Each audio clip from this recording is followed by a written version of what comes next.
आज हम बात करने वाले हैं पीसीएलआर के बारे में। ये यानी साइकोपैथी चेकलिस्ट रिवाइज्ड। ये एक साइकोलॉजिकल टूल है जो साइकोपैथी ट्रेट्स चेक करने के लिए यूज होता है। अगर आप स्टूडेंट हो, प्रोफेशनल हो या बस क्यूरियस हो, ये गाइड आपके लिए है। पीसीएलआर को डेवलप किया था डॉक्टर रॉबर्ट हेयर ने। ये ज्यादातर फॉरेंसिक और क्लिनिकल सेटिंग्स में यूज होता है। इसका मकसद ये देखना होता है किसी में साइकोपैथी के ट्रेट्स हैं या नहीं, जैसे कि सुपरफिशियल चार्म, एपैथी का लैक, मैनिपुलेटिवनेस और इम्पल्सिविटी।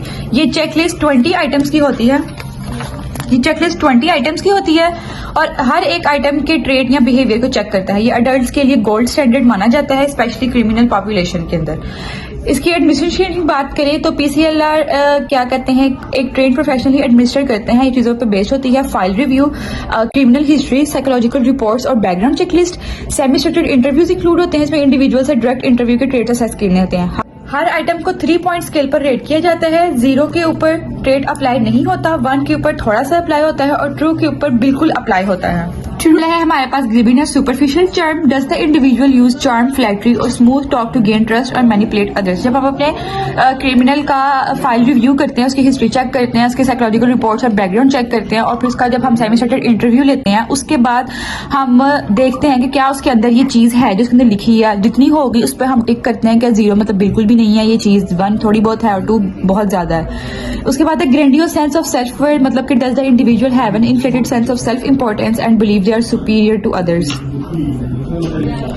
जब सब आइटम स्कोर हो जाती है तो पॉइंट सम अप करके टोटल हम स्कोर इसका निकालते हैं। मैक्सिमम स्कोर 40 होता है। साइकोपैथी का कट ऑफ 30 है, 30 से ज्यादा जो होता है नॉर्थ अमेरिका के अंदर। यूरोप के अंदर से कट ऑफ जो होता है वो 25 कंसिडर किया जाता है।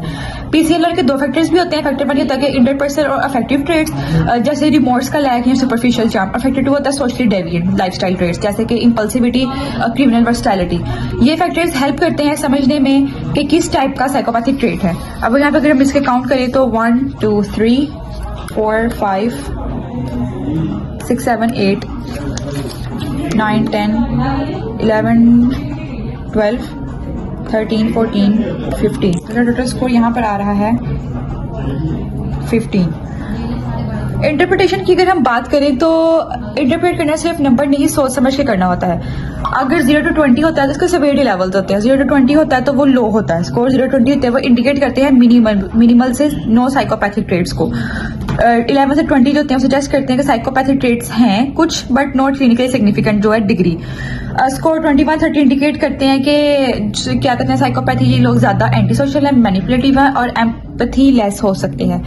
ध्यान रखें, हाई स्कोर मेंटल डिसऑर्डर का मतलब नहीं, सिर्फ रिस्क और पर्सनैलिटी पैटर्न्स बताता है जो क्लिनिकल लीगल डिसीजन में हेल्प करते हैं। इनकी स्कोर 15 आई है।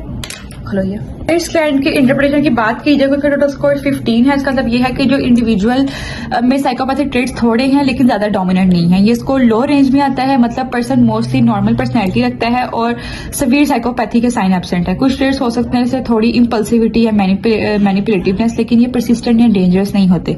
रिस्क का सीरियस एंड सोशल बिहेवियर कम है, लेकिन मॉनिटरिंग या गाइडेंस का भी हेल्पफुल हो सकती है। और अगर कोई प्रॉब्लमेटिक पैटर्न्स इमर्ज हों, अगर इस रिपोर्ट को समराइज किया जाए तो लो साइकोपैथी है, नॉर्मल फंक्शनिंग है और नो मेजर रेड फ्लैग्स हैं।